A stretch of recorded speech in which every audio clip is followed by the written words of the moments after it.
Boa tarde, Boa tudo tarde, bem? tudo Você bom? me ouve? Ou se você me ouve, Também, tudo certo. Muito então tá ótimo. obrigada. Imagina. Deixa eu abrir aqui. Esse ano a gente não vai ter. Os vídeos não foram passados, né? Não, esse ano são as apresentações ao vivo, né, no caso. Ah, isso. Não, tudo bem, tranquilo. Tô já deixando os arquivos abertos aqui para deixar tudo no jeito. Vamos ver.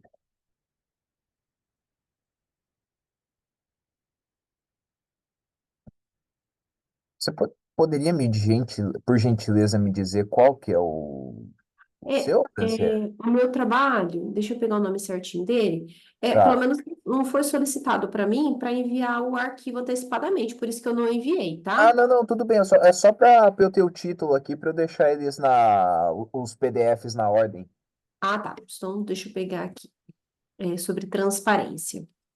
É o Transparência Corporativa, Evidências da Divulgação de Práticas Gerenciais nas Empresas Premiadas. Isso mesmo, aham. Número 20, código 2171. Muito bem. Bom, seguindo a ordem que eu recebi aqui, esse vai ser o terceiro trabalho dos quatro. Ok. Pelo que eu tinha visto ali, seria o quarto, mas não sem problema nenhum ser o terceiro, até Ah, melhor. qualquer coisa, a gente joga para frente. É que eu tô na. O primeiro é o 1651, o segundo 322. Aí o terceiro, o seu, 2171, e o quarto, 282. Ok, obrigada. Deixa eu deixar tudo posicionadinho aqui para não ter problema. Uma pena, porque eu achava a forma do vídeo bem interessante. Boa tarde. No ano passado eu não participei da modalidade remota, mas eu confesso que para nós que somos do interior aqui é um pouco mais fácil, porque nós temos as demandas de Sim, sala, enfim. A gente está sim. com um evento aqui na universidade também, então Da onde, ajuda. da onde você fala, Franciele? Eu sou do Paraná, Ah, eu do sou da Paraná. UEM, eu sou da UEM. Ah, Wayne. Maringá, correto? Cianorte, é campus Norte. daqui. Cianorte, ok. Eu acho que a Fernanda falou oi também. Boa tarde, Fernanda. Boa tarde. Desculpa que Vocês eu me ouvem? ouço. Ah, Ouço. então ótimo. Obrigada. Fernanda, você poderia, por gentileza, confirmar só qual que é o título do seu trabalho, só para eu deixar Sim, na sim. ordem aqui, por É gentileza? informações estratégicas em ambiente acadêmico de inovação. Ah, perfeito. Então, segundo a ordem que eu tenho, você vai ser a primeira a apresentar. Tá ok. Só esperar o resto do Obrigada. pessoal chegar aqui, a gente dá Boa prosseguimento. tarde, pessoal. Sou Boa Camila. tarde. Boa tarde, Camila. Bem, imagino que o meu seja o segundo trabalho de hoje. Qual que é o nome, Camila?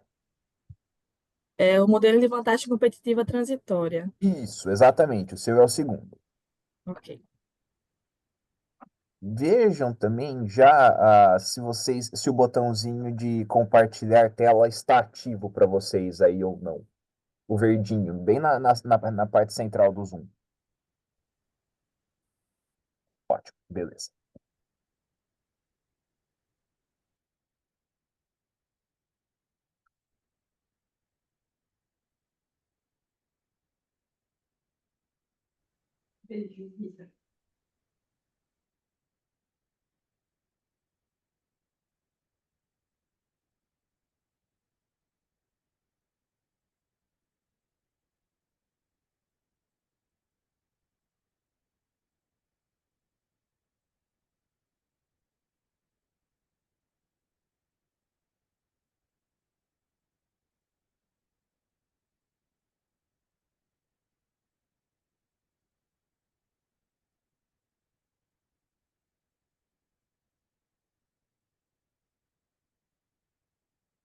Boa tarde, João.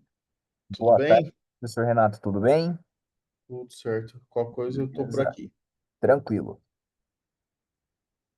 O pessoal já testou a apresentação? Ainda não testaram, mas já está tudo. Os botões já estão todos organizados e os PDFs também aqui, né? Porque esse ano a gente não vai ter o modelo de vídeo, né, que já era previamente enviado, então a apresentação vai ser feita ao vivo. Uhum. Tá ok.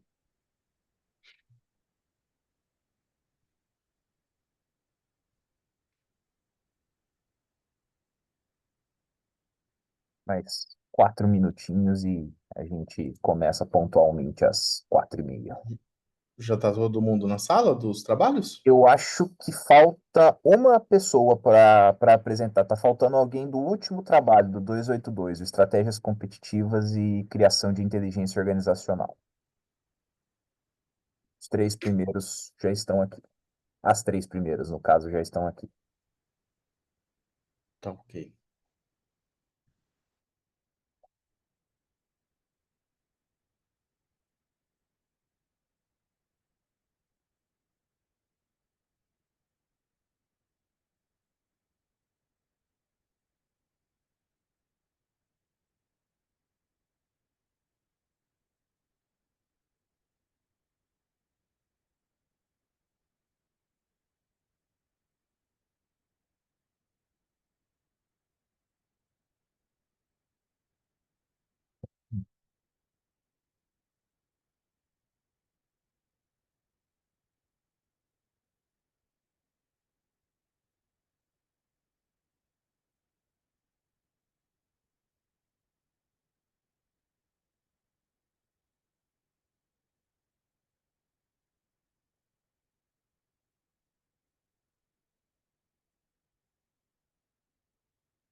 Bom, aqui no meu relógio já são 4h30 pontualmente, então acho que se todos estiverem prontos, a gente pode começar com as apresentações.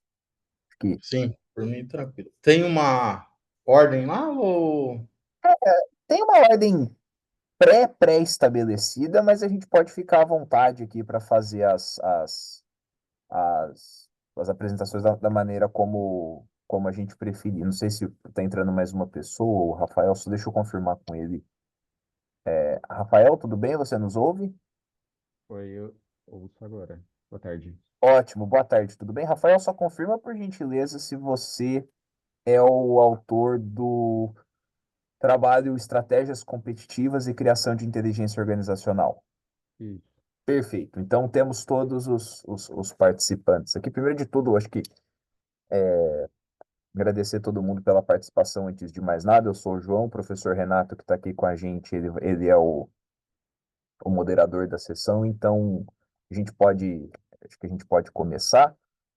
Na ordem que eu tenho aqui, a primeira apresentação seria do Informações Estratégicas em Ambiente Acadêmico de Inovação. Então, como funciona, né? De 8 a 10 minutinhos de apresentação do PowerPoint, e depois disso a gente tem mais uns 5 a 7 minutos para discussão. Se sobrar um tempinho lá na frente, depois das 4 apresentações, a gente discute, faz um apanhado geral da sessão. Tudo bem? Perfeito. Então, por gentileza.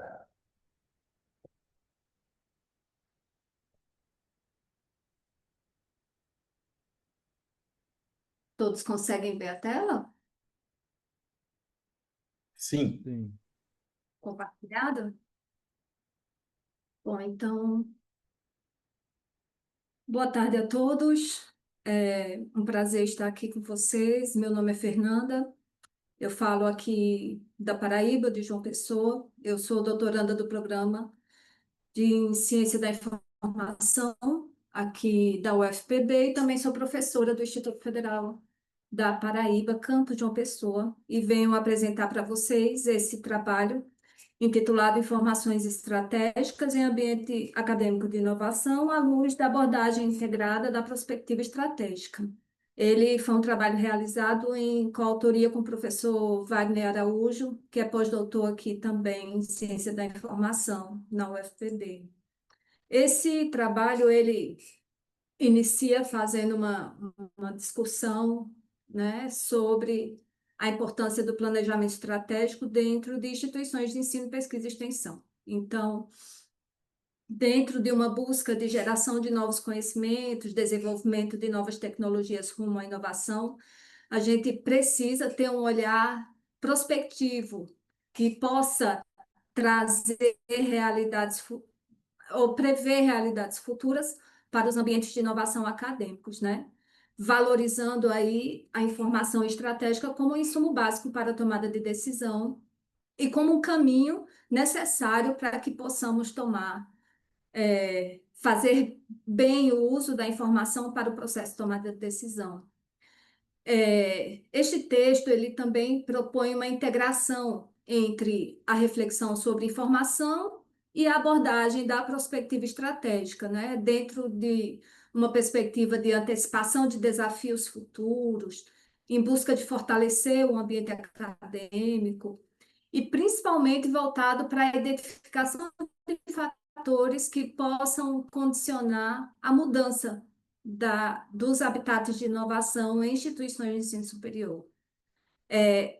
Este estudo foi realizado em ambiente de inovação acadêmico, aqui, do Instituto Federal da Paraíba, buscando valorizar esse ecossistema que nós temos e também buscando fomentar a criação, disseminação e aplicação de conhecimentos científicos para o desenvolvimento de novas tecnologias, produtos, serviços e modelos de negócio, com base na prospectiva estratégica, que nos orienta na identificação de variáveis e possíveis atores que são dependentes e que podem influenciar o sistema de inovação.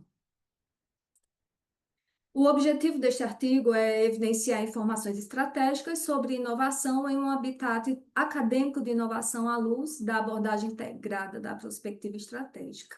E como questão de pesquisa, o estudo traz a seguinte interrogação, né? Quais são as variáveis ambientais e os atores do sistema que poderão ser evidenciados como informações estratégicas para o processo decisório e planejamento institucional do ambiente acadêmico de inovação estudado, à luz da abordagem prospectiva estratégica.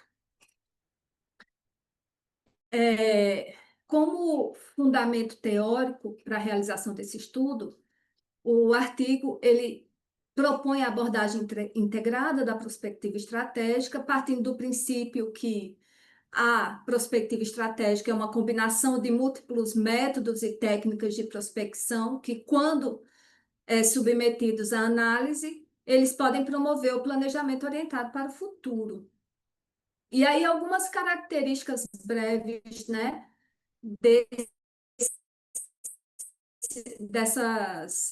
desse fundamento teórico tão importante para nós.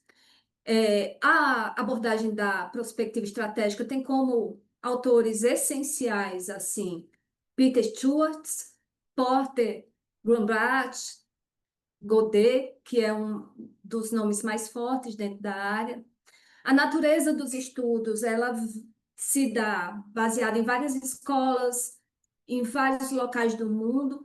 Para este estudo, em especial, nós utilizamos a escola de Godet, né, que é francesa, que tem como objetivo estudar possibilidades de futuros plausíveis, possíveis e subsidiar a tomada de decisão estratégica. As características dos estudos de Godet, eles valorizam sistemas que não são lineares, que são passíveis a mudanças, onde a mudança é uma condição constante. A base dos estudos de Godet consideram as pessoas como centro do processo da prospecção, sempre com um olhar para o futuro, tendo como objetivo propor orientações estratégicas e ações que se apoiam nas competências da organização, em função do cenário e da evolução do contexto. Esta é uma abordagem que é constituída por 3 etapas na sua metodologia: da reflexão coletiva, a preparação da decisão e a ação propriamente dita.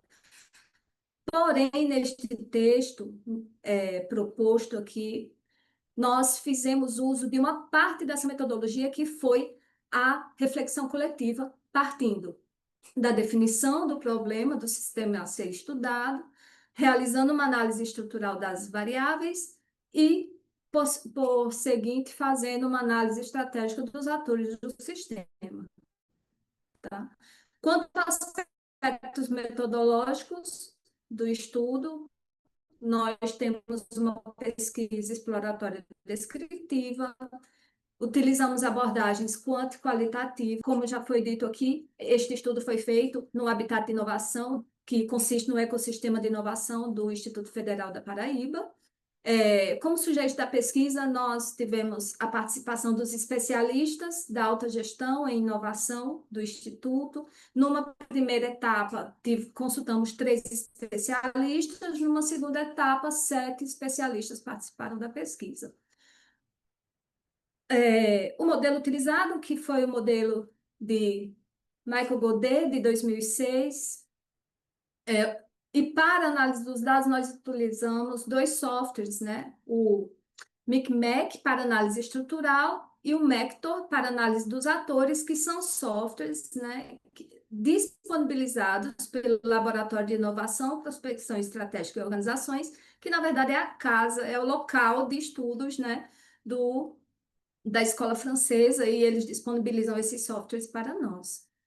As variáveis do ambiente interno e externo, elas foram definidas com base no Índice de Inovação e Desenvolvimento, o IBID, e aí foram consideradas 7 grandes variáveis e 21 dimensões que o IBID considera para se fazer análise de inovação nas organizações. Aqui é apenas um esquema das etapas que nós utilizamos para a realização da pesquisa. Em um primeiro momento, foi feita a extração dos dados coletados nas plataformas, né? Na sequência, tratamento desses dados à luz da estatística descritiva simples. Fizemos a elaboração de relatórios para a elaboração de feedback dos especialistas, análise de resultados para fins de refinamento do modelo, dos dados. Por fim, identificação das variáveis estratégicas, das relações de influência e dependência. Após a análise das variáveis de ambiente, fizemos a análise dos atores para a identificação das relações de dependência e influência dos atores dentro desse habitat de inovação. Aqui eu apresento para vocês alguns resultados que nós alcançamos com esse estudo, tá? Então, no primeiro momento, a gente priorizou a análise do ambiente. E ao fazer todos os refinamentos e tratar esses dados nos softwares, nós percebemos que existe uma predominância de 6 variáveis que influenciam, tem alta dependência e alta influência dentro desse ambiente de inovação, que são as variáveis de legislação, cultura organizacional, competitividade, conhecimento, ambiente institucional e economia. E por elas serem consideradas variáveis com alta dependência e que exercem alta influência no ambiente, elas são consideradas variáveis de ligação com alta responsabilidade estratégica dentro desse sistema, tá? A gente não identificou nenhum tipo de variável que tivesse baixa dependência ou baixa influência. Uma das variáveis que nós identificamos de alta dependência é o capital humano, e variáveis que possuem baixa dependência, mas alta influência no ambiente de inovação são as variáveis políticas e as variáveis voltadas para o meio ambiente. Fazendo uma análise indireta, que é proporcionada pelo MICMAC, pelo software, a gente identificou que esse cenário muda um pouco. Essa configuração das variáveis, ela acaba ocupando outros papéis.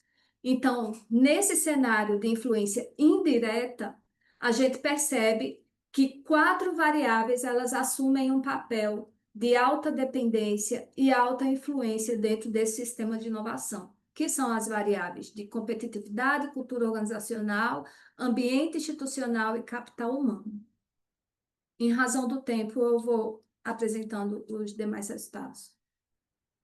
Já no que diz respeito à análise dos atores, a mesma análise também considera as relações de influência e de dependência dentro do sistema, mas elas são classificadas de formas diferentes. Aqui a gente configura esses atores em 4 quadrantes: atores dominantes, atores de ligação, atores dominados e atores autônomos. E dentro dessa análise, a gente percebeu que os atores estudantes, docentes, concorrentes, técnico-administrativos e gestores, eles exercem alta influência e possuem alta dependência do sistema, precisando ser considerado com um valor estratégico importante para os futuros passos desse habitat de inovação. O sistema, a análise dos resultados também permitiu que a gente identificasse alguns atores dominantes, como governo, organismos internacionais, empresas, os próprios agentes sociais que fazem parte aqui desse nosso ecossistema. Eles possuem alta influência, mas a sua dependência do sistema de inovação ela não é tão grande assim. E como autores autônomos, nós tivemos aí os colaboradores terceirizados. Eles, nessa análise, eles possuem baixa dependência e baixa influência dentro desse habitat de inovação. Fernanda, já, Pois não. se tiver já nos finalmente para a gente dar prosseguimento, por gentileza. Vou encerrar. Aqui a gente definiu uma hierarquia dos atores mais influentes. Então, o governo e organismos internacionais, eles exercem alta influência.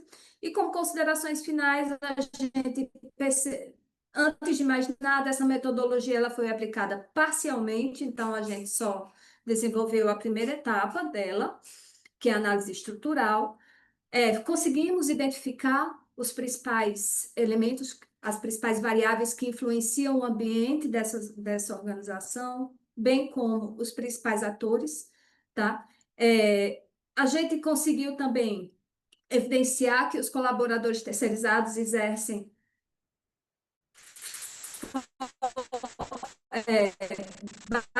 forte dependência e baixa influência em todo ações, essas evidências, elas nos ajudam a responder essa pergunta aqui, identificando quais são essas variáveis ambientais e quais os principais atores do sistema que podem ser considerados informações estratégicas para nós. Muito obrigada. Valeu, Fernanda. Obrigado pela apresentação. E, professor, o senhor tem alguma consideração, algumas considerações a fazer para depois a gente passar a palavra para o resto da plateia? Faz o seguinte, primeiro passa, né, a consideração para o pessoal da plateia. Se não tiver, eu faço minhas considerações, porque aí eu ajusto se eu avanço mais ou avanço menos. Pode Perfeito, ser? combinado. A gente tem ainda mais uns 7 minutinhos. Alguém tem alguma consideração? Fique à vontade para falar. Eu peço só desculpas pelo tempo. Eu Imagina, confesso que Fernanda. eu me programei para 15 minutos, conforme o Imagina, e-mail que eu tranquilo. tinha recebido, tá bom? Tranquilo, sem problemas. A gente está dentro do tempo ainda.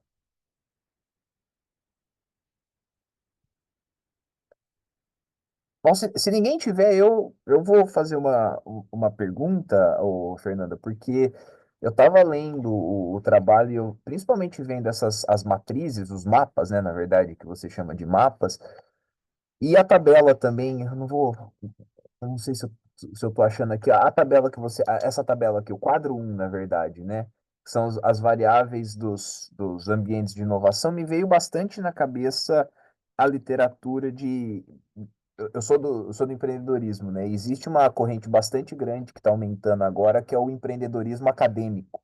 Ou seja, não só inovação, mas atividades relacionadas a até crescimento econômico, de certa forma, basear em instituições e organizações, né, baseadas em universidades, sejam elas públicas ou privadas. Você acha que faz é pertinente expandir esse tópico ou inovação e empreendedorismo, nesse caso em específico, não são. ah, Obviamente, eles não são substitutos, mas tem como a gente pensar neles, no seu caso específico, do seu trabalho, como complementares? Sim, professor. Inclusive, uma das reflexões, quando a gente finalizou o texto, né? Uma das atividades futuras aí, a gente quer realizar uma revisão sistemática para fazer um levantamento melhor dessas variáveis, incluindo, inclusive, essas variáveis do empreendedorismo acadêmico. Porque, assim, a gente, em razão do tempo, a gente teve que priorizar uma metodologia para a gente embasar a definição das variáveis. Certo, Mas o ideal, assim, para desdobramento desse trabalho, essa definição de variáveis a gente quer fazer com base numa revisão sistemática. E aí, com certeza, elas são extremamente apropriadas. perfeito. Maravilha, obrigado, Fernando. Imagina. Então, Fernanda, parabéns pelo trabalho. Eu não sei se todo mundo me conhece, mas eu me chamo Renato Sintra. Eu sou líder adjunto do tema de vocês aí que vocês estão publicando agora, que é o Estratégia Competitiva, junto com o professor Saulo e com o professor Fernando Nuno. O que eu fiz, né? Pensando, na verdade, assim, eu venho trabalhando com uma questão, acho que eu estou como líder aqui do CMEAD faz uns 5 anos, e eu venho percebendo a fragilidade dos pareceres e das contribuições que tem tido nas sessões, né? Então, isso é uma coisa que vem me incomodando profundamente. Esse ano específico, eu achei que os pareceres foram ruins, né? Para não dizer outras coisas. E aí eu estou estruturando uma avaliação assistida, baseado no que eu venho trabalhando com metodologia e aí eu fiz uma estrutura. Então eu peguei o seu artigo, não só o seu, como os dos demais, e fiz uma análise de cabo a rabo dele. Então eu faço uma análise do título, né? Eu achei que o título ele podia colocar alguma coisa ligada ao que você vai. Ele fala ali dos 3Gs principais, né, centrais, que é o objeto de análise, as informações estratégicas, o contexto empírico, o ambiente acadêmico de inovação e abordagem teórica e metodológica. Ô, Fernando, não precisa anotar, não. eu te mando o parecer Não? depois. Não, não precisa não, eu te mando o parecer Então eu depois. Fica agradeço tranquilo. muito. Eu vou Obrigada. mandar para todo mundo. A ideia é que vocês reflitam sobre esses comentários. Eu não vou conseguir falar de todos aqui. O parecer tem 18 páginas, então eu não vou conseguir passar tudo. Então eu queria que vocês refletissem. Que a ideia é ter um título que ao mesmo tempo conversa com o que você vai trabalhar, e eu acho que dentro das sugestões aqui que tem, o título tem clareza, tem coerência, talvez o foco e delimitação ali poderia incluir um recorte empírico, né, que é a ideia dos ecossistemas acadêmicos, né, dessa perspectiva de prospectiva e estratégia integrada, e aí eu faço uma sugestão de um título que é mais ou menos assim, tenta um equilíbrio entre o rigor e a legibilidade, que é informações estratégicas em ecossistemas acadêmicos de inovação, uma análise sobre a perspectiva da prospectiva e estratégia integrada. Então, eu acho que o título fica adequado. Aí eu faço uma análise da introdução baseado numa introdução que eu percebo que cada vez a gente tem que escrever menos e deixar ela mais objetiva. Então, eu reestruturei ali em 6 parágrafos. Aí eu abro lá com contexto e relevância, depois vai para breve revisão de literatura, revisão do quadro teórico que vocês aplicaram, né, desse Godete e dos demais, lacuna do conhecimento, com uma questão de pesquisa. Eu achei também que a questão de pesquisa estava um pouquinho longa, aí eu tentei dar uma resumida, coloquei o método que vocês usam, tanto o software Mickey Mac aqui e o Mactor, e os principais resultados de contribuição. Então, eu fiz uma adequação, vou te mandar também esse texto. Da parte do referencial teórico, tem uma coerência interna, consistência teórica, atualidade e alinhamento com os objetivos da pesquisa. Só que ele tem alguns pontos ali que acho que seria interessante refletir, né? Primeiro, o texto ele tem um elo teórico e explícito entre informação estratégica e inovação acadêmica. Então, mas não traduz as ações inovadoras no contexto das instituições de ensino. Então, acho que daria para trabalhar um pouco mais isso, né? Essa ideia de conceito de ambiente acadêmico de inovação, né? Falta uma ponte conceitual entre a teoria informacional e a gestão da informação. Depois, na questão da prospectiva estratégica, eu coloquei que vocês não colocam, não há uma discussão sobre os limites epistemológicos dessa prospecção, desse aspecto, fica muito descritivo e metodológico. Então, talvez seria interessante discutir como essa abordagem precisa ser ajustada para sistemas acadêmicos de inovação, que possuem estruturas burocráticas e finalidades sociais distintas, que é o caso do Instituto. Então, talvez uma questão de aproximação ali seria interessante. Outra questão também Professor, desculpa só te interromper, só mais 1 ou 2 minutinhos para a gente dar prosseguimento, por gentileza. tá. A questão também poderia ter uma síntese conceitual intermediária ali para você mostrar como o seu referencial teórico vai te ajudar a responder os objetivos. E aí, como você trabalhou também essa ideia de ciência da informação e inovação, talvez conversar com alguns autores contemporâneos dessa área. Eu até fiz uma sugestão de alguns aqui, mas para você analisar. E aí eu faço isso para tudo. Eu faço para os procedimentos metodológicos, eu faço as 3 etapas clássicas, que é o tipo de pesquisa, o coleta de dados e análise, e motivos de rejeição, que a gente vê, às vezes, o problema que tem um artigo legal, tem uma estrutura legal, por alguma justificativa ou alguma não explicação de algum método, gera uma possível rejeição metodológica. Então, eu vou te mandar esse parecer no sentido de ajudar vocês a construir. Acredito que todos os trabalhos que foram aprovados são trabalhos que têm qualidade, têm um potencial de publicação, e eu acho que o evento ele tem que servir para isso, servir para vocês conseguirem ter um primeiro crivo dos pares ali da pesquisa de vocês, que acho que com a aprovação, né, já indicou que vocês têm o artigo já lapidado para uma possível publicação, talvez aparando algumas ou outras arestas, ele pode dar um voo mais alto. Então, a minha ideia, especificamente por participar das sessões, é nesse sentido. Então, eu vou depois compartilhar com vocês, ou me manda um e-mail lá que eu respondo com o parecer, tá? Então, o meu lá é renatosintra@ufgd.edu.br. Então, beleza. Pode passar para outra aí, João. Perfeito, professor. Obrigado pelas contribuições. Concordo e assino embaixo com todos os pontos que o senhor mencionou a respeito de crivo e aceite dos pares. Isso daí é 100% verdade.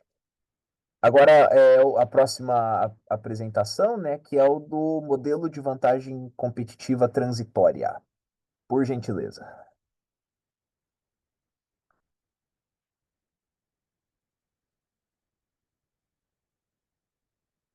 Beleza, estamos vendo a tela.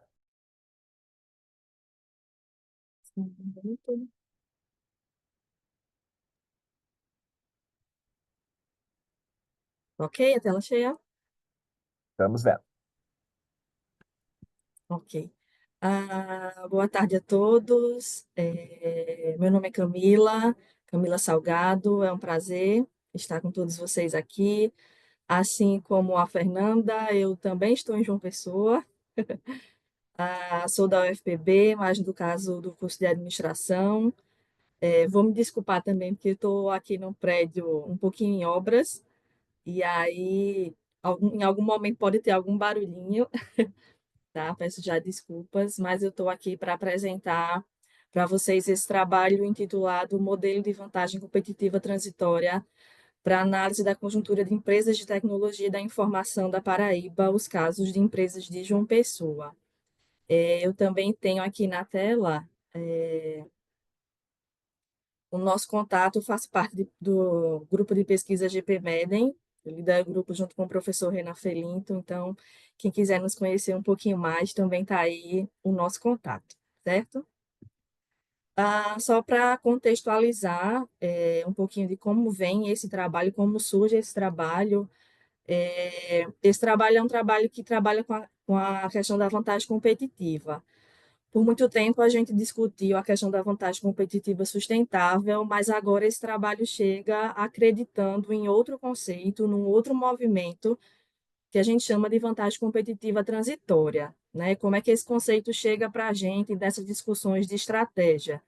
A gente considera que é importante substituir a natureza estável do conceito de vantagem competitiva para estratégias mais aptas a lidarem com a empresa moderna e flexível. O Camila, que é que a gente... desculpa, Oi? desculpa te interromper, desculpa mesmo de verdade, mas é que a tela não tá cheia. A gente tá vendo a tela do seu PowerPoint, mas não tá com tela cheia Não, tá, então na deixa eu apresentação. só um minuto.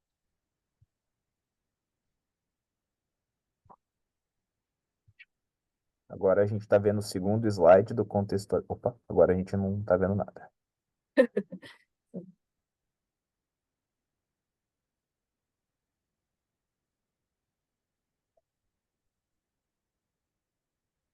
Agora sim, Agora? agora a tela cheia. Obrigado, desculpa a interrupção.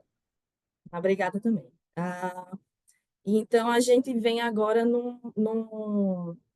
se posicionando em relação à vantagem competitiva transitória, que é um conceito considerado novo, né, na literatura de estratégia, e é um conceito que chama para a gente a atenção da questão dos mercados dinâmicos, né? Por muito tempo, a gente se dedicou a pensar em vantagem competitiva sustentável, mas até que ponto essa sustentabilidade de fato existe? Então, o conceito de vantagem competitiva transitória, que é apresentado por McGrath lá em 2013, ele chama a atenção em mercados dinâmicos, essa vantagem competitiva, ela vem como ondas, ela tem início, meio e fim, e a empresa que vai conseguir se destacar é quem consegue acompanhar todo esse ciclo, e eu acredito que o que vem de mais novo nesse conceito de vantagem competitiva transitória é a fase do desligamento. Então, a vantagem ela é um diferencial por certo tempo, mas antes que isso se esgote, a empresa deve ir em busca de uma nova vantagem, que é o que a gente chama de desligamento saudável. Ah, esse era um conceito novo, vinha como, a gente enxerga até como uma quebra de paradigma em relação ao que se vinha discutindo em estratégia, e por isso há um esforço, houve um esforço que resultou na criação desse modelo do TICAN, que é o Transient Competitive Advantage Model. Ele foi criado em 2022. E aí, nesse modelo, o que é que se fez? Assim como lá nas discussões de vantagem competitiva sustentável, a gente tinha a presença quando se discutia sobre a visão baseada em recursos, por exemplo, o papel do modelo VRIO, que ajudou a disseminar toda essa discussão. O TICAN também vem nesse sentido, ele vem para sintetizar os principais elementos que são importantes para esse contexto de competição transitória, para esse contexto de competição em ambientes dinâmicos. Então, o TICAN ele faz uma síntese desses principais elementos e é capaz de trazer para a gente, enquanto análise, uma conjuntura das empresas, ou seja, o que elas têm feito para competir nesses mercados dinâmicos. Então, na nossa introdução do trabalho, quem tiver a oportunidade de ler mais adiante vai poder ver em mais detalhes, mas a nossa introdução vem construindo todo esse caminho de discussão de estratégia, de vantagem competitiva, chegando até o TICAN. E aí o objetivo, de fato, do nosso trabalho foi analisar, através de um modelo, a conjuntura de empresas de tecnologia da informação da cidade de João Pessoa. Por que empresas de tecnologia de informação da cidade de João Pessoa? O modelo é criado para avaliar empresas que façam parte de mercados dinâmicos, que são mercados em que as coisas mudam muito rapidamente e, inegavelmente, a tecnologia faz parte desse mercado. Esse modelo, quando ele foi criado, ele foi aplicado com empresas, startups de tecnologia que passaram por processo de incubação. Então, a gente já tem outras publicações com startups do Rio Grande do Norte, em diferentes cidades, e aí depois a gente veio, então, com essa proposta para João Pessoa. A diferença desse para os outros estudos é que, na questão das startups, a gente estava com empresas que passaram por processos de incubação, estavam nessa fase ainda, a maturidade ainda um pouco em fase inicial. E aí agora a gente trabalhou com empresas de tecnologia de informação já consolidadas. A gente já tinha feito uma exploração no Rio Grande do Norte, a gente achou que havia um campo para ser explorado na Paraíba. A gente apresenta esses números que estão aí na tela para vocês. A gente apresenta esses números de quanto que a Paraíba tem se destacado em relação à informação e comunicação, é o 15º estado mais inovador do país, está lá em sexto no Nordeste, e aí as empresas de TI foram, se mostraram como uma oportunidade para a gente continuar com essa aplicação do modelo, e porque fazem parte desse ambiente dinâmico e sensível a vantagens competitivas transitórias. Então, em síntese, nós vamos analisar, através do TICAN, a conjuntura de empresas de tecnologia da informação da cidade de João Pessoa. Eu vou tentar ser breve aqui com vocês para falar um pouquinho do que seria do que vem na nossa fundamentação teórica, mais no sentido de o que é esse modelo, né? Como eu já tinha adiantado para vocês, esse modelo tenta sintetizar o que é importante nesse cenário competitivo. Então, a gente tem 5 elementos que constituem esse cenário, que a gente chama de reconfiguração contínua, alocação de recursos, liderança, inovação e desligamento. Então, há uma descrição, né, de o que representa cada elemento desse para a competição, e o modelo faz questões simples que tentam resumir o que representa cada elemento desse. Para cada resposta dessas 5 perguntas, desses 5 elementos, o modelo ele traz cenários. Esses cenários, na verdade, são uma espécie de diagnóstico. A partir das respostas que a gente tem para o modelo, ao final eu tenho um cenário que caracteriza a conjuntura de cada empresa que é avaliada. Então, a gente também tem aí, quem tiver a oportunidade depois de fazer a leitura do trabalho, eu acho que vai ser interessante destrinchar, né, esses possíveis sim ou não para cada pergunta. Só para dar o exemplo de o primeiro elemento que a gente chama de reconfiguração contínua. A gente está falando de, para essas empresas que vão competir nesses cenários dinâmicos, a reconfiguração das atividades precisa ser parte da cultura da empresa, precisa ser natural. Então, a pergunta é, temos uma cultura de contínua reconfiguração das atividades? pois reconhecemos que algumas delas precisarão dar lugar a novas. Então, a gente tem cada pergunta e possíveis respostas para cada uma delas, um cenário, e é essa a nossa grande orientação para a realização do trabalho. Metodologicamente, trata-se de uma pesquisa descritiva. Tratamos também de casos, estudos de casos múltiplos. Nesse caso, são 4 empresas de tecnologia de informação na cidade de João Pessoa. Para coletar esses dados, trabalhamos com as entrevistas semi-estruturadas. Na verdade, as entrevistas partem das 5 perguntas do modelo. Obviamente, como é semi-estruturada, nós vamos também com o que a gente chama de perguntas direcionadoras, para ir explorando o que for necessário.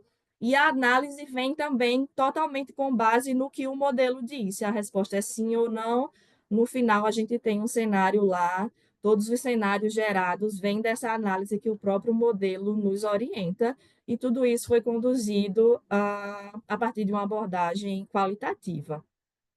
Eu vou tentar resumir para vocês os principais resultados que a gente tem para o modelo.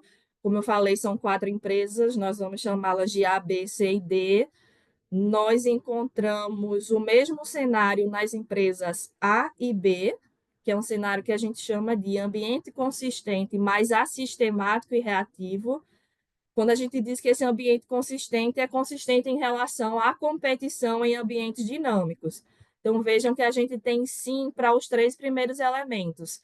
Reconfiguração contínua, então faz parte da cultura dessas empresas essa reavaliação das atividades. Nós temos sim para o elemento alocação de recursos, ou seja, os recursos são alocados e movidos, sejam financeiros, tempo, pessoas, a partir das necessidades. E temos sim também para o elemento liderança, que é esses líderes estão atentos à mudança, o foco é nisso, o foco é na necessidade de mudança. E a gente identificou como não para os 2 últimos elementos, que são inovação e o desligamento. O que é que a gente encontra, foi natural encontrar em relação à inovação dessas empresas? Inovação ligada à oportunidade, não há um processo formal, né? Aquela informação que acontece sem intenção. E também, como consequência, desligamentos também não foram encontrados, não é algo natural nessas 2 empresas A e B, ou seja, não há um abandono formal de vantagens que existam atualmente. Já na empresa C, nós encontramos o que a gente chama de ambiente alerta, mais engessado, ou seja, a gente encontrou a presença de reconfiguração contínua e da liderança atenta, mas a alocação de recursos com habilidade não foi algo presente. Já na última empresa, a gente encontrou os 4 primeiros elementos, mas a gente não encontrou em relação ao desligamento. É por isso que é um ambiente consistente e sistemático em relação a essas ações, mas que ainda reage, que não tem essa iniciativa que eu imagino que seja a grande dificuldade, que é de passar, de abandonar uma vantagem antes que ela se esgote naturalmente. Para concluir todo esse processo, a gente primeiro queria destacar que esse estudo contribui para a expansão do modelo. Como eu falei, é um modelo novo de 2022, nós estamos nessas fases de aplicações, e a gente está mostrando que é oportuno, né, essa aplicação em diferentes realidades. Também queremos concluir que para algumas empresas, apesar de uma estrutura sólida, estamos falando agora de empresas de tecnologia já em atuação, a falta da inovação proativa e a abordagem reativa limita um pouquinho da capacidade de adaptação, e outras a gente viu que mesmo estando atentos e enxergando essa mudança como primordial, há ainda certa rigidez nesse processo, principalmente de alocação de recursos. A gente espera que os resultados que a gente trouxe aqui também possam auxiliar gestores. Eu imagino particularmente que os elementos que o modelo TICAN coloca para a gente são uma grande orientação. Quando eu, enquanto gestor, faço a aplicação de um modelo como esse, identifico que eu estou falhando na inovação, eu tenho uma orientação de que caminho seguir, porque o modelo consegue dar certas orientações. O estudo de 2022 traz isso. E aí também a gente enxerga como limitações, isso vem lá no trabalho, tamanho restrito da amostra, trabalhamos com 4 empresas, limitação geográfica, estamos falando especificamente de um grupo de empresas de João Pessoa, e aí a gente espera e sugere que outros estudos venham a contribuir também na área, explorando diferentes regiões e setores dinâmicos, como a área da música, do turismo, da saúde e da educação. E eu me despeço, agradeço a todos pela atenção, por poder compartilhar esses estudos que foram realizados por mim, Camila, e junto com a minha aluna, a Sofia. Tá? Obrigada. Perfeito, Camila. Obrigado. Não se despede, não. Fica aí para as perguntas. Ok. Agora eu abro o espaço aqui para quem tiver perguntas. Se ninguém tiver perguntas, professor Renato, fique à vontade também para fazer as considerações.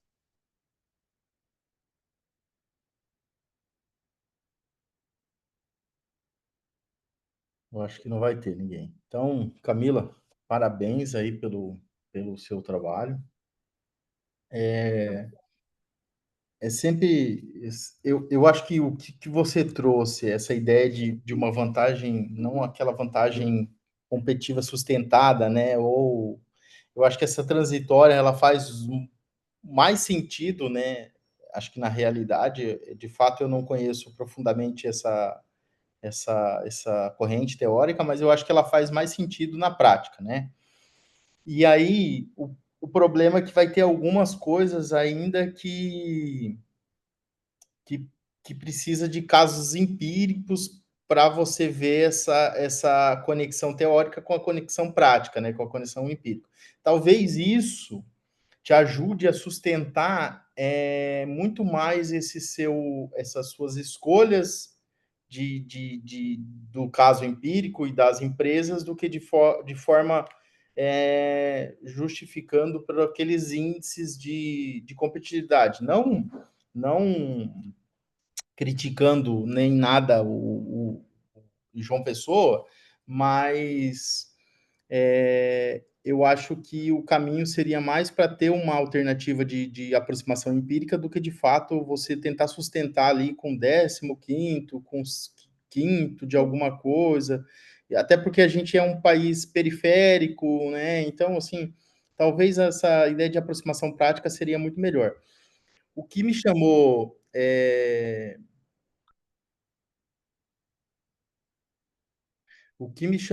a atenção do seu trabalho que você fez na sua apresentação foi uma ideia de um poder de síntese maior, né? Eu acho que é um processo natural, é um processo que a gente faz, termina o trabalho, depois a gente madura, reflete sobre ele. Quando a gente vai fazer uma apresentação, a gente consegue ver que você sintetizou ele muito mais, e eu percebi em alguns momentos, que ele estava muito narrativo e descritivo das situações. E ao contrário, eu acho que você tem um arcabouço teórico aqui que você faz aqui, ó, de vantagem competitiva, depois você fala sobre vantagem sustentável pela RBV e pelas forças de Porter, depois você traz a vantagem transitória, e aí entra no modelo, né, TACM aí, que você falou, que é a questão da vantagem transitória. E eu acho que você poderia ter uma postura, né? Acho que poderia refletir um pouco mais para passar dessa ideia de descritiva para uma mais analítica, né? Dialogar mais como que esse modelo ele dialoga em contexto de países emergentes, que aí eu acho que você vai ter uma sustentação para você trabalhar no Brasil e trabalhar aí no contexto do estado da Paraíba, né? Então, eu acho que fica mais coerente essa gradação do que, de fato, a que foi apresentado. E aí, você também traz um contexto, uma ideia um pouco, pode trabalhar com essa ideia de contexto de inovação periférica, né? Como que a vantagem, né, essa transitoriedade de vantagem se manifesta em contexto de inovação periférica? Que aí eu acho que você tem já também um argumento teórico, né, não só teórico, mas também empírico, para também falar. Por isso que é importante aplicar no Brasil, em países emergentes, não ficar só com aquela vantagem que a gente traz dessa transitoriedade de lá de fora. Eu acho que fica bacana de você fazer, né? Também trazendo, eu vejo que você trabalha com referências baseadas, né, anglo-americana, traz alguém do Brasil também, como que discute essa questão de inovação, essa vantagem competitiva. Temos bons autores também né? Eu coloquei Fleury, Coutinho, né? Tem outros autores aqui que poderia trabalhar. E aí, eu acho que nessa parte, para contribuir também nessa parte da síntese, eu fiz uma interpretação analítica depois que eu li o resultado, e aí eu faço o meu modelo lá de assistência, de avaliação assistida, de comparando as empresas de uma maneira de todas as questões, né? Eu vi que você classificou a empresa A, B, C e D, eu fiz lá. Como que se configura, como que é posto reconfiguração contínua na empresa A, na B, na C e na D? Como que é a alocação de recursos na A, na B, na C e na D? Como que a liderança e mentalidade se estabelece? Proficiência de inovação, desligamento saudável. E aí eu fiz um resumo, eu fiz um quadro resumo e também com nível de maturidade transitória de 0 a 5 que você estabelece no artigo. Eu acho que ali a gente tira todas aquelas falas, aqueles trechos narrativos, talvez cansativo de ser apresentado, e coloca esse quadro e depois tenta fazer uma interpretação analítica em cima desse quadro, que eu acho que fica mais fluido e mais adequado para a apresentação de uma revista ou de um top journal, enfim. Aí eu faço alguns pontos aqui de discussão, de sugestão, mais no sentido de fazer uma reflexão em cima do seu trabalho, mas de uma maneira a ajudar você a qualificar ele ainda mais, tá? Nada de deficiência ou coisa parecida. Mas eu acho que tá adequado, sim. Parabéns. Obrigada, professor. Se eu puder falar rapidinho, só queria agradecer. Claro, Acho que claro. esses momentos são riquíssimos, né? E é uma ótima oportunidade para a gente, até na versão online, assim, para quem não pode se deslocar agora. Eu sou, por exemplo, uma professora em licença maternidade no momento, então ter essa oportunidade de escutar comentários tão ricos, né, que fazem a gente refletir depois sobre o trabalho. Eu agradeço demais pela oportunidade, parabenizo a todos do SEMEAD. É como dizem, né? Não se faz ciência sozinho e não se faz ciência dentro da caverna. Você precisa conversar com pessoas, estar ouvindo. Às vezes a gente ouve muito, coisas que a gente não gosta ou não quer ouvir, mas ainda assim tudo isso faz parte do aprendizado contínuo e da melhora contínua, né? Acho que isso que faz a gente fazer o que a gente faz. Obrigado, Camila, obrigado, professor. E agora vamos para a terceira apresentação, que é, se eu não me engano, é da Franciele, né? O Transparência Corporativa, evidências da divulgação de práticas gerenciais das empresas premiadas pelo troféu ANEFAC 2023.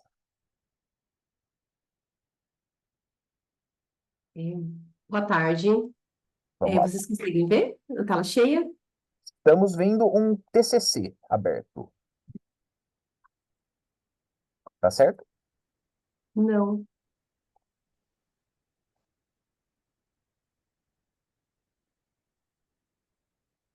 Agora sim. Tela Agora cheia. foi? Obrigada. Então, boa tarde. Inclusive, esse TCC, né, é o fruto desse trabalho, dessa apresentação. Essa apresentação é fruto de um TCC. Ele veio de uma inquietação, na verdade, de uma pesquisa que, na época, eu era mestranda, realizei com a professora Márcia, e nós encontramos alguns achados, e depois de alguns anos, é, aí então eu fui orientadora do Alisson, e eu, né, fiz esse convite para que ele fizesse essa análise depois de um tempo. Bom, então o título do trabalho é Transparência Corporativa, análise da divulgação de práticas gerenciais em empresas premiadas pelo Troféu ANEFAC 2023.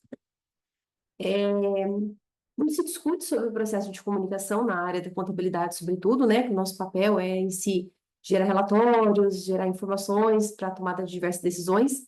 Muitas vezes elas ficam muito no foco financeiro e econômico, no entanto, nós sabemos que, atualmente, isso tem evoluído para os outros âmbitos, né? E, em virtude disso, é que, já há algum tempo, existia esse troféu, né? Então, desde 2016, quando a gente realizou essa pesquisa, já se discutia sobre o troféu. Ele premia empresas que são, digamos que, qualificadas por um exame de transparência. Então, tem diversos critérios, né? E aí, a nossa inquietação sempre foi em virtude da grande... de como se destoa, né? Se nós pegamos os comitês de pronunciamento contábil, comitês de pronunciamentos contábeis, eles falam sobre várias formas de divulgação, né, de diversos relatórios financeiros.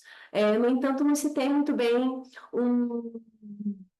uma condução de como divulgar outras práticas, né? E nós sabemos que os controles gerenciais, né, eles, de certa forma, são como se fosse o coração das práticas dentro da empresa, né?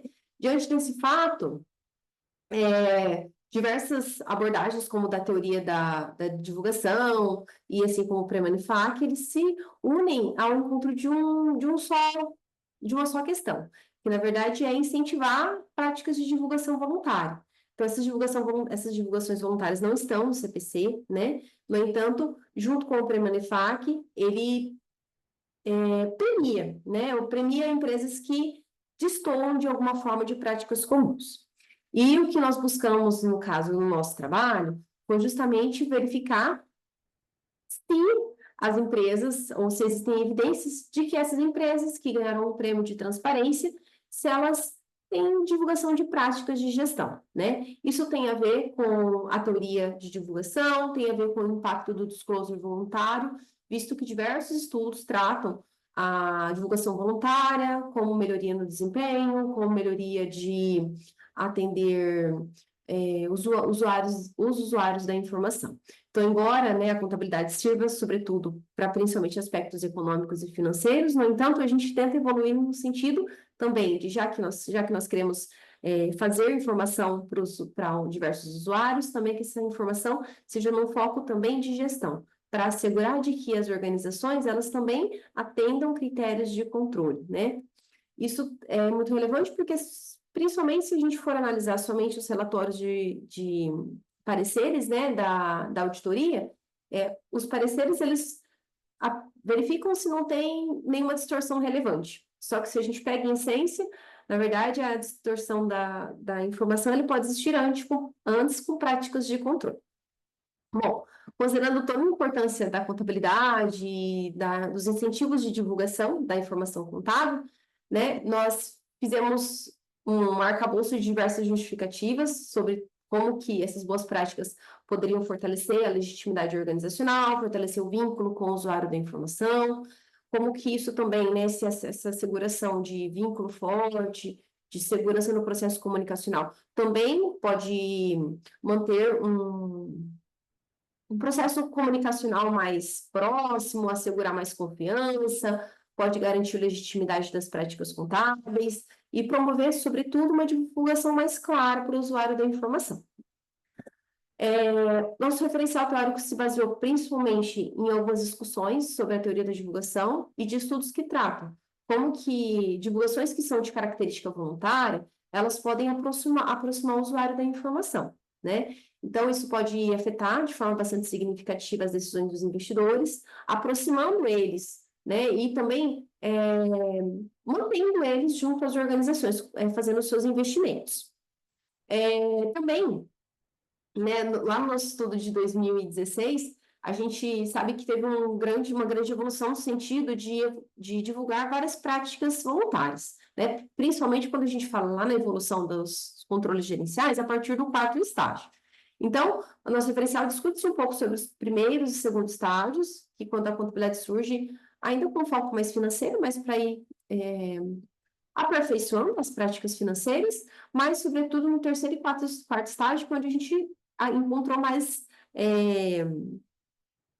informações significativas, né, resultados significativos. Então, se baseou principalmente na importância da teoria da divulgação para discutir por que a gente está analisando isso e na evolução das práticas contábeis e, principalmente, verificar se essas práticas, elas são divulgadas de que maneira, né? Se existem evidências que elas são divulgadas para garantir melhor comunicação com o usuário externo. Para fazer isso, então, o caminho que a gente conduziu foi justamente utilizar algumas das empresas que foram premiadas. A gente pegou as empresas de maior porte, são categorias, nós pegamos as categorias de receita superior a acima de 20 bilhões de reais. São 10 companhias, né? Então, vocês vão ver os ramos de atividade, as empresas na tela de vocês. Foi um estudo qualitativo. Nós fizemos uma análise de 2 principais relatórios, que é o formulário de referência e também a gente analisou algumas notas explicativas das empresas que eram disponibilizadas. Como o trabalho foi feito no ano anterior, a gente não tinha ainda os dados de 2024, então nós nos baseamos nos dados anteriores, né? Então, a metodologia do troféu é essa que vocês conseguem ver na tela de vocês. Então, existem algumas características que eles falam muito em qualidade. No entanto, a gente sabe que deve-se ter vários critérios, mas a gente tentou desdobrar o que seria, né, nesse sentido de qualidade que se fala dessas informações. E a gente se apegou principalmente nesses 3 detalhes que a gente coloca no slide, justamente para discutir, né? Então, como foi evidenciada essa qualidade e o grau das informações contidas nas demonstrações, a transparência, no sentido de como é apresentado isso, e quanto ao layout, legibilidade, concisão e clareza. Então, a gente pretendeu, quando fez essa análise, justamente observar como que as práticas gerenciais poderiam estar vinculadas a esses critérios que foram adotados no prêmio. Esse é um breve quadro, onde a gente tentou mapear alguns dos controles que, na análise do conteúdo, a gente tentou identificar. Então, no estágio 1, controles mais simplificados, até o estágio 4, que envolve mais a criação de valor, no sentido de informações que são mais de característica voluntária mesmo, passando pelo estágio 2, estágio 3, que são aperfeiçoamentos ao longo do tempo, quando a gente pega os trabalhos de Norton e Kaplan. E ao fazer a análise desses relatórios, né, o que nós observamos foi que, principalmente o que já era esperado, é que existe realmente uma divulgação dos estágios 1 e 2. Então, os estágios 1 e 2 são de relatórios e de controles, na verdade, mas na vertente econômica, financeira, de indicadores de rentabilidade, que são um ponto importante dentro da análise das demonstrações financeiras, mas que não se limitam a isso. Então, de forma geral, as empresas, elas praticam a divulgação de indicadores e que se enquadram em aspectos de retorno sobre o investimento, controle financeiro. Mas os principais apontamentos que aí eles começam a evoluir no sentido do trabalho anterior são algumas práticas dos estágios 3 e 4, né? O estágio 3, principalmente, quando Norton e Kaplan falam, é que começa a surgir de diversas ferramentas que tentam integrar sistemas, que tentam melhorar a tecnologia e comunicação. Então, volta-se a uma análise de olhar para o concorrente, procurar o que é melhor, procurar processos de melhoria contínua dentro do processo produtivo, dentro da gestão de pessoas, adotar iniciativas estratégicas. E o que foi observado é que, dentre os 5 indicadores do estágio 3, que tem essa vertente mais de integração, de uso de tecnologias de informação e comunicação, 2 delas, elas ainda não são divulgadas. Então, na verdade, a gente não pode inferir que elas não são adotadas, mas elas não são divulgadas. E elas têm um pouco a ver com o benchmark, que é uma análise do seu concorrente, né? O alinhamento, a divulgação de alinhamento às estratégias de mercado, ou uma comparação, né, do seu posicionamento com as melhores práticas de mercado, e também o Kaizen, que é uma derivada de uma metodologia, na verdade, japonesa, né? Onde se busca-se a melhoria contínua. Então, esse tipo de controle ou de gestão não é tão explícito nos relatórios. O que a gente pode esperar, né, dentre esses resultados, que pode ser também, não só de que não usa, então falar que não usa é talvez um argumento muito pesado, mas a gente supõe que talvez sejam práticas que ainda ficam em âmbito muito interno, que seus usuários internos devem saber, mas que talvez por algum motivo gerencial mesmo, né, não são divulgadas as práticas que são adotadas nesses 2 alinhamentos. Um pouco mais recente, se discute muito sobre as ferramentas do 4º estágio, né? Então, quando a gente fala, por exemplo, em ESG, governança corporativa, dentre outros indicadores, e quando nós fizemos esse alinhamento dos 10 principais, que são desse estágio mais recente, que é o 4º estágio, nós observamos alguns destaques. Então, se fala muito, né, em ESG, em práticas de governança, em políticas de gestão de pessoal, projetos sociais, e de fato, né, os termos que nós mapeamos, eles parecem indicar que as empresas divulgam isso, e talvez seja até uma estratégia comunicacional. No entanto, a gente teve uma dificuldade, na verdade, de mapear sobre alguns assuntos que ainda não são divulgados com tanta frequência. Então, por exemplo, nós percebemos uma grande lacuna, digamos assim, na divulgação desses relatórios no que se refere, por exemplo, a quanto existe de crescimento de geração de valor, ou como ela faz práticas para gerar valor ao longo do tempo, ou sistemas de gestão que ela adota baseada na criação de valor. Isso a gente sentiu um pouco de dificuldade de apresentação de forma explícita, que isso tem a ver um pouco com análise de futuro, né? O uso também do balanço Scorecard, pelo menos foi uma prática que a gente não sentiu uma divulgação tão evidente. E também algo que já vem se discutindo há algum tempo, pelo menos na área da contabilidade, sobre o uso e a evidenciação do balanço social. Então, o que nós observamos que existe bem enraizada a divulgação das práticas do primeiro e segundo estágio, que já existem há muito tempo, né? Mas que no terceiro estágio, no quarto estágio, que são ferramentas um pouco mais modernas e talvez ainda exista uma certa falta de como eu posso dizer? Eles não se sentem tão bem, né? Ou ainda talvez não saibam usar um discurso mais adequado para isso. A gente sentiu algumas lacunas no que se refere à divulgação dessas práticas. A gente fez também um grau de aderência, isso é como se fosse uma média de evidenciação de cada estágio. Então, o que nós percebemos aqui, existe uma queda na divulgação mesmo das ferramentas do terceiro e quarto estágio. Então, total de divulgação por primeiro e segundo, e uma queda de 25% no nível de divulgação para o terceiro e para o quarto. Essa é uma média aritmética do quanto evidenciou em cada um dos estágios. Foi nenhum tratamento estatístico, mas para a gente entender como é que existe uma pequena queda na divulgação desses dois últimos estágios, mas no que se refere à prática desses controles. Sobre os principais achados que a gente observou, né? Então, existem ferramentas do primeiro e segundo que são mais divulgadas.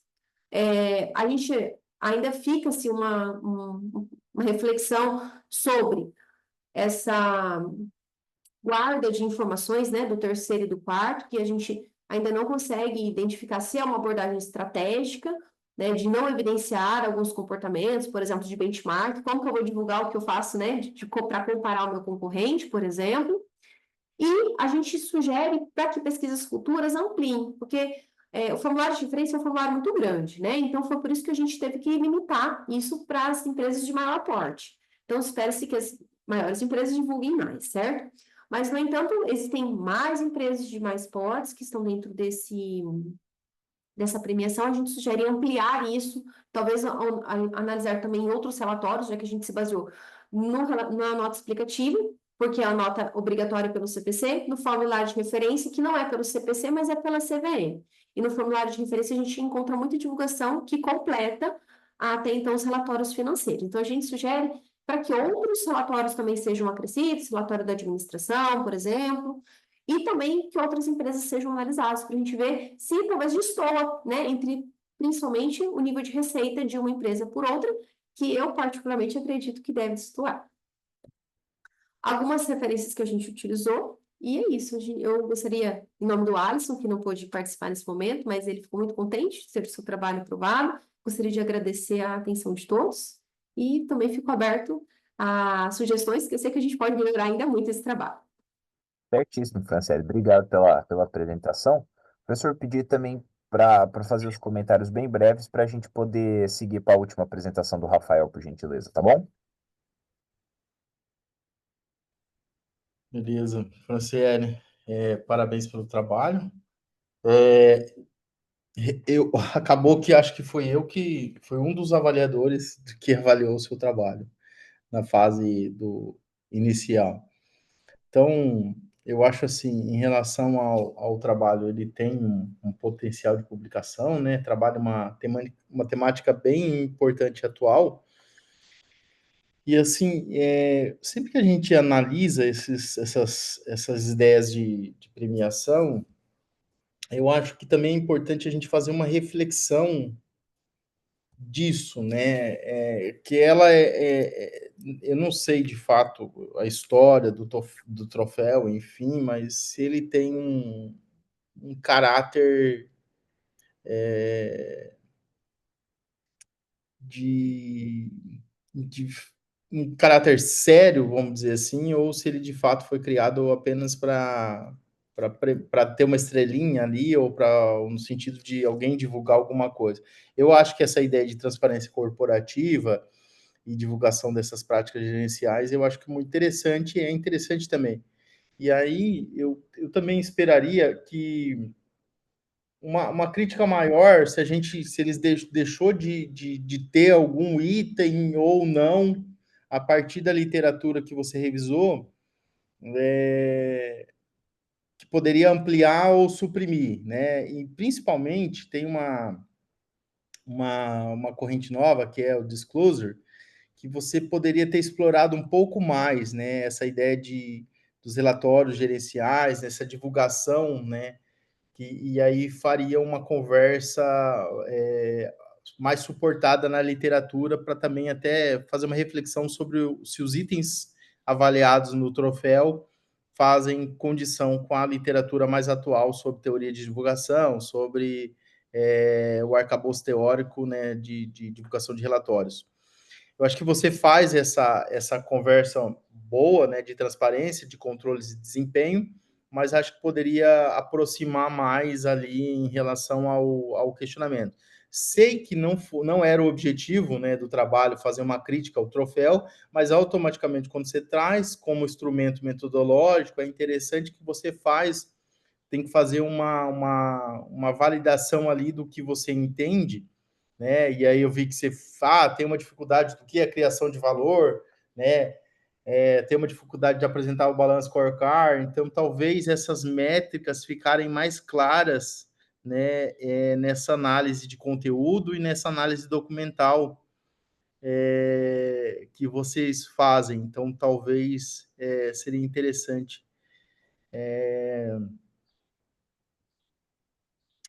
Vocês fazem lá uma justificativa para pegar as de maiores receitas, né? E fazem uma justificativa não pegando as menores, né? Os melhores parâmetros. Vocês acho que podia dar uma reforçada nisso. Esses critérios, não fica claro alguns critérios de exclusão. Eu identifiquei que talvez há um risco de uma subjetividade elevada na identificação dos relatórios, né? Então, a Franciele, ela tem mais experiência, ela pode, o crivo dela pode ser maior. O Renato tem menos experiência, o crivo dele pode ser menor. Eu acho que poderia fazer algum ajuste em relação a isso, ou explicar como é que essa questão foi feita, né?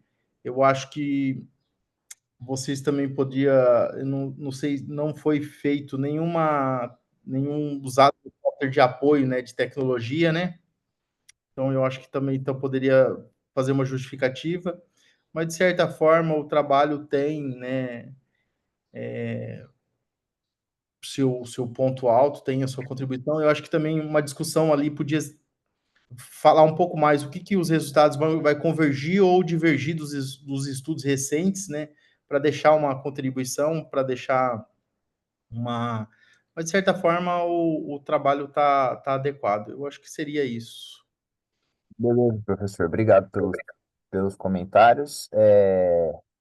Não sei se a Franciele quer acrescentar alguma coisa. Se ela não quiser, a gente já pode passar para o. Obrigado, Franciele. A gente pode passar para o Rafael para a última apresentação. Última, mas não menos importante, apresentação, que tem o título Estratégias Competitivas e Criação de Inteligência Organizacional como Fator Contingencial, uma revisão sistemática. Boa. Vocês estão vendo minha tela? Estamos, mas ainda não está em tela cheia. Boa, eu vou tentar ir rapidinho, porque eu estou também na próxima sessão para não Per- atrasar na próxima. Perfeito, tela cheia. Obrigado. Então, eu sou o Rafael, pessoal, boa tarde. Eu sou atualmente estudante do programa de mestrado em gestão organizacional da UF e também sou especialista em inteligência competitiva na B3. Então, meu viés aqui ele é um pouco mais corporativo, empresarial. Esse é um artigo introdutório, né, como vocês trouxeram, né, o título dele é Estratégias Competitivas e Criação de Inteligência como um fator contingencial no negócio. A ideia desse artigo nasceu dada a complexidade que as empresas vêm vivenciando cada vez mais nos mercados que elas atuam. Então, a globalização, a evolução tecnológica e uma série de outros fatores vêm tornando os mercados cada vez mais competitivos e mais instáveis, no geral. Então, a estratégia competitiva nesse contexto e a criação de inteligência para que as empresas consigam garantir seu espaço no mercado, ela é cada vez mais fundamental nessa discussão. E aí, revisando ali algumas literaturas acerca do tema de estratégia, eu encontrei alguns artigos, né, desse autor Volber daqui, que traz que as principais áreas para que a gente consiga sintetizar numa boa estratégia em relação à delimitação dessas fronteiras que a organização presume atuar, o desenvolvimento das competências dinâmicas para que ela garanta ali seu espaço e a busca pela configuração de estratégias viáveis para que ela consiga se manter nesse mercado. E aí, quando eu me deparei, na verdade, com esses critérios que o Volberda traz ali nos artigos sobre estratégia dele, eu vi que tem uma lente muito próxima, uma lente teórica, né, muito próxima com a teoria organizacional ali focada na teoria contingencial, ou teoria da contingência. Então, a lente teórica por trás desse estudo, como eu disse, né, ele é introdutório, é a teoria contingencial que visa ali a avaliação e gerenciamento das contingências, das competências internas e externas da organização, e de todos os seus subsistemas, né, o administrativo, estratégico, tecnológico, cultural, o ambiental, dentre outros, visando manter a harmonia dessas interrelações e a sobrevivência desse negócio no ambiente que ela está inserida. Não existe ali uma forma única ou correta, né, da empresa organizar ali as suas contingências, né, visando a sua presença de mercado, a sua competição de mercado, mas a eficácia ela depende ali do equilíbrio, né, da congruência ali entre essas estruturas de organização, dadas as contingências situacionais que a empresa encontra no mercado. E aí, nesse exercício de entender, né, a questão das vantagens competitivas, da criação de inteligência dentro um fator contingencial, eu percebi que existem até alguns artigos que focam muito em trazer ali a discussão sobre teoria de contingência nesse ambiente estratégico das organizações, mas que faltavam, né, estudos que investigassem as intersecções desses campos de estudo, para entender se realmente as pessoas, os estudiosos, eles entendem, eles visualizam a relação desses ambientes ali teóricos de forma complementar, né? Então, como eu trouxe aqui, né, faltam estudos que investiguem as intersecções e o delineamento do campo de estudo da competitividade e da teoria da contingência, de forma que a gente perceba que realmente existe ali um equilíbrio, uma possibilidade de desenvolvimento de competição, dadas as contingências que as empresas hoje gerenciam, tá? O problema central, então, tá como a teoria da contingência se aplica na prática, na formulação das estratégias. Então, como eu disse, né, é investigar essas interseções, essas interrelações entre o campo da competitividade, da teoria da contingência e da criação da inteligência propriamente dita, né, como um fruto desse fator. Os procedimentos metodológicos basicamente são é uma pesquisa qualitativa, né, puramente teórica, descritiva, e a gente utilizou a revisão sistemática como principal método ali de análise. A amostra foi coletada do Web of Science, eu utilizei dois termos, né, o Competitive e o Contingence Theory. Os termos em inglês, porque foram tentados, né, o uso ali dos termos em português, mas não deu resultado, então parti para o campo mais amplo ali com os termos em inglês. E aí o período de análise de 2014 até 2024, e aí depois de alguns filtros aplicados ali, filtros qualitativos, para entender se o conteúdo realmente estava dentro ali do universo que a pesquisa faria sentido para a pesquisa. Eu cheguei em 76 artigos finais, tá? E aí, desses 76 artigos, eu elaborei 3 hipóteses para constatar que realmente existe ali uma intersecção entre esses dois campos e que realmente a inteligência e a vantagem, e a formação da inteligência ali, ela pode ser considerada como um fator contingencial para o negócio, visando a vantagem competitiva no mercado. Então, primeiro das hipóteses os autores desses 76 artigos, né, eles atribuem uma relação positiva entre a estrutura da organização e a competitividade? A estratégia ela é tratada como um fator contingencial, e a terceira hipótese é a criação de inteligência é uma capacidade estratégica e vinculada ao aumento da competitividade. Dentre os principais resultados, eu trouxe alguns aqui. Esse é um tema crescente, né? Principalmente ali dos anos 2019 a 2022. Então, eu trouxe o gráfico aqui para que mostra ali a evolução temporal das citações e das publicações. Então, ali a partir do ano de 2019, a gente vê que existe um boom em citações. Começa com a crescente aqui mais clara, assim como o número de publicações também aumenta nesse período. Tem um ponto interessante que existe uma forte concentração dos estudos dentro ali do Reino Unido, né, dos países que compõem ali o Reino Unido, e a maioria dos estudos eles estão muito focados em um ambiente de produção industrial, né, foco ali na indústria, principalmente os que são mais delimitados ali casos de estudos. Então, eu trouxe aqui as principais universidades que mais publicaram mais publicaram artigos, né? O mínimo, estabelecendo o mínimo ali de pelo menos 3 artigos, e aí, das 9 universidades, 7 estão na Inglaterra. E também são as que mais têm ali um histórico de citações grande. Foi feito um trabalho de classificação dos 76 artigos.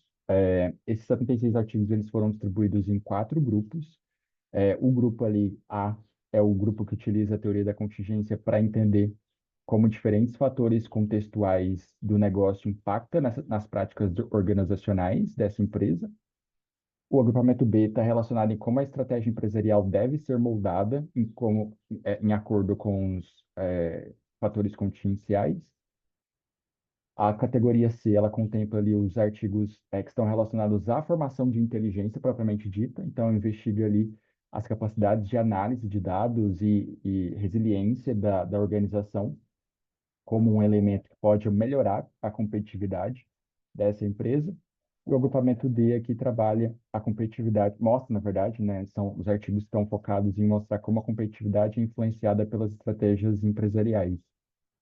E aí, analisando os artigos, a gente vê que existe uma massiva concentração nos artigos ali do bloco A, né, que focam diretamente na teoria da contingência, explicam ali o contexto da teoria da contingência em situações específicas. É também o que tem maior volume de citações, mas também existe ali um volume significativo de artigos que trabalha diretamente os atributos da competitividade. Então, como a competitividade ela pode ser mais intensa ou menos intensa, a depender das estratégias empresariais que esses negócios assumem.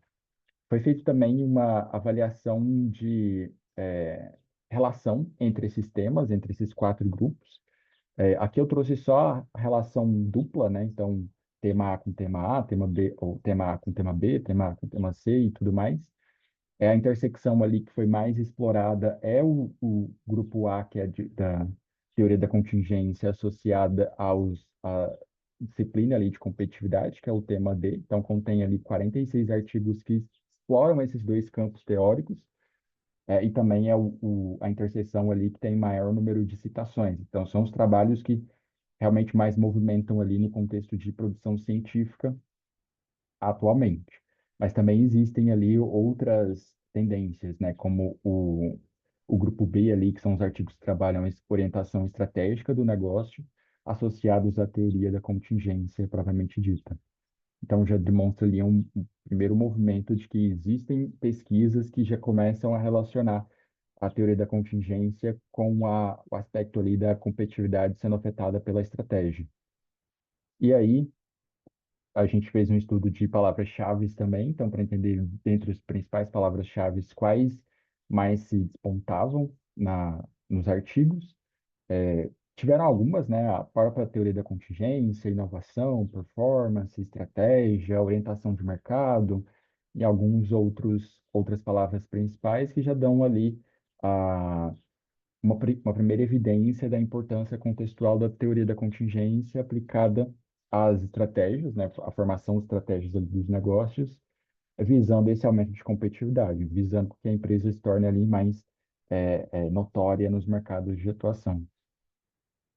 E aí, para fechar, eu trouxe alguns dos resultados finais, porque depois de feito a análise com as palavras-chave, depois de ter feito a análise com o conteúdo dos textos, né, li todos os 76 textos, categorizou ali dentro daqueles principais grupos e tudo mais, eu tentei responder aquelas três hipóteses que eu fixei lá no início da discussão. Então, depois de encontrar ali artigos com palavras de destaque, né, palavras-chave de destaque focado ali na da estrutura organizacional, na vantagem competitiva, no termo de performance, já sugere que a estrutura da organização ela vai impactar a competitividade. Alguns estudos reverberam essa hipótese, né? O estudo aqui de Salimian explora ali como o desenvolvimento de fornecedores, a estrutura da indústria, né, organizacional de uma indústria impacta a qualidade do produto produzido e, por consequência, aumenta ali as vendas e a competitividade daquela indústria.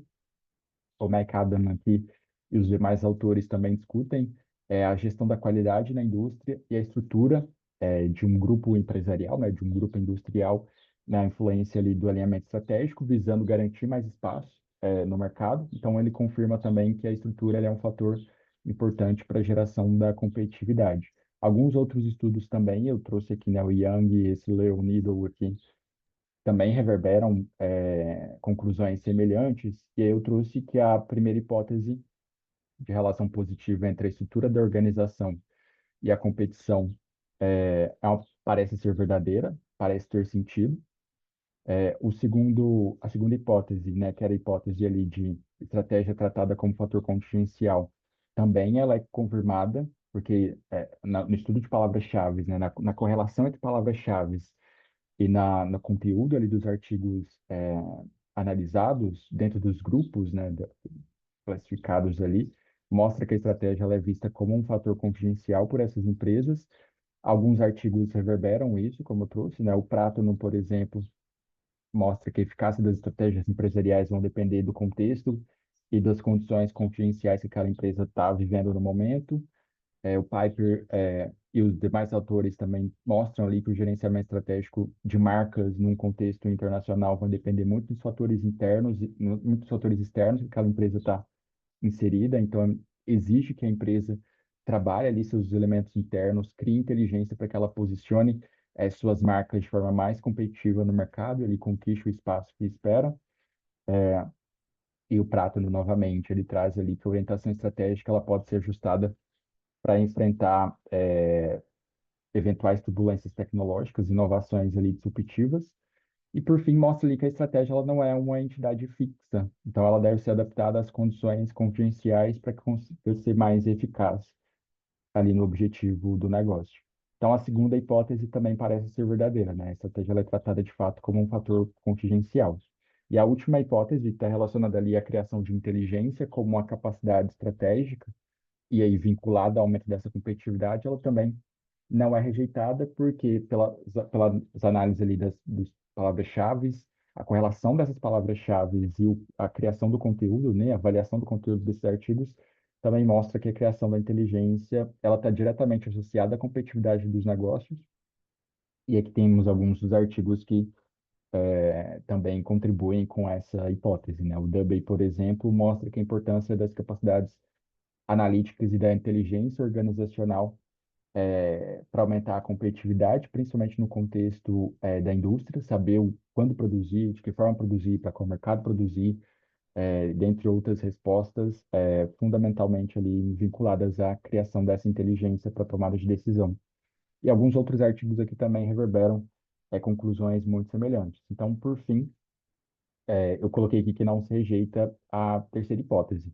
Para fechar, esse estudo, como eu disse, ele é ainda muito limitado, ele está focado somente em um aspecto teórico, e essa lente, ela está muito focada ao mercado internacional. Então, aqui, como próximos caminhos, né, para desenvolvimento de pesquisa, é trazer um contexto mais prático para essa pesquisa, regionalizar essa pesquisa, principalmente no contexto do Brasil, diferenciar, por exemplo, tipos de inteligência, de quais tipos de inteligência mais são criados, a depender do contexto, da contingência dos negócios.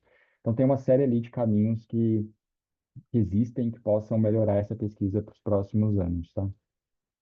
É isso, obrigado. Beleza, Rafael. Obrigado, professor. Tem algum comentário? Se o senhor me permite, só queria fazer dois pontos que me chamaram a atenção do trabalho, Rafael. É que eu, eu- eu lembro quando eu estava lendo o trabalho e agora na sua apresentação confirmou isso, não ficou muito claro para mim que assim é interessante. Eu confesso que eu nunca tinha visto um trabalho que faz uma revisão sistemática de literatura e testa hipóteses ao mesmo tempo. Eu nunca, pelo menos o seu foi o primeiro que eu vi isso. E eu achei interessante, eu nunca tinha pensado em fazer essa combinação, mas ao mesmo tempo eu achei a forma como as hipóteses apareceram no trabalho meio de surpresa, assim. Parece que não houve a explicação das hipóteses está bem feita, na minha opinião. Lá no final, quando você falou que não se rejeita e se verificam as hipóteses, isso ok, estou de acordo. Só que a forma como essas hipóteses foram elaboradas não ficou, pelo menos para mim, não ficou claro. Então, talvez dando prosseguimento para o trabalho, um dos pontos seja solidificar melhor como que essas hipóteses chegaram aí. Geralmente, Uhum. revisão sistemática de literatura, você vai ler um monte, você vai estabelecer, né, determinados critérios para a coleta dos dados, para a coleta dos papers e fazer análise. Quando você vai fazer um teste de propor hipóteses, né, o tal do modelo hipotético dedutivo, você parte da teoria, acha buracos ou gaps na teoria, propõe as hipóteses e testa empiricamente. Como eu disse, fazer os dois juntos, eu achei interessante, mas a proposição das hipóteses, o desenvolvimento das hipóteses não ficou muito claro para mim. Acho que esse seria um ponto para deixar o argumento mais robusto. Perdão, professor, pelo comentário anterior do senhor.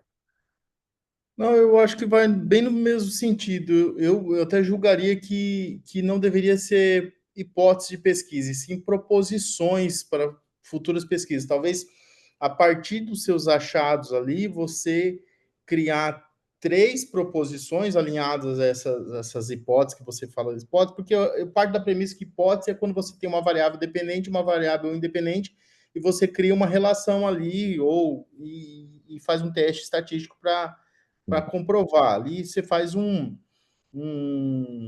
achado com palavras-chave, com nuvem, e aí direciona um caminho. Talvez essa seria uma das principais adequações, né, em relação ao seu trabalho. E aí eu fiz mais algumas questões aqui, depois eu até mando o parecer também para você, mas eu achei interessante o seu trabalho por conta nesse sentido, de você trazer algumas coisas, mas eu acho que ainda falta uma questão mais crítica, né? Você falta um diálogo ali de algumas coisas, porque ficou muito confirmatório. Parece que as proposições saíram ali, você tenta justificar a coerência dessas proposições, Uhum. mas não faz uma crítica, né? Fica uma discussão talvez muito direcionada às hipóteses, né, que você fala, mas sem uma discussão crítica sobre contradições, limitações ou contextos que poderiam não se aplicar. Então, talvez essa análise mais interpretativa, ela vai ajudar em relação a isso. Aí eu faço um comentário, como nós estamos bem no nosso horário, eu já não vou, mas eu acho que poderia fazer uma coerência, uma construção, uma adequação em relação a isso. Mas o trabalho está adequado. Pô, obrigado, professor.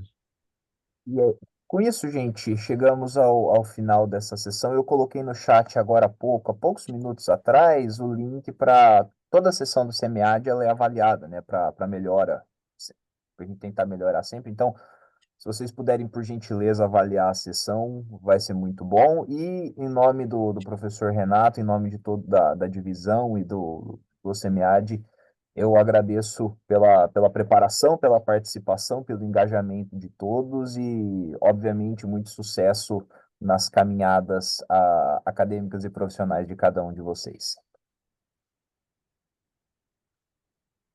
Também agradeço, também agradeço a participação de todos e fico à disposição, tá? Obrigado aí, João, também pela ajuda. Valeu, gente. Obrigado. Até mais. Boa noite, obrigada, gente.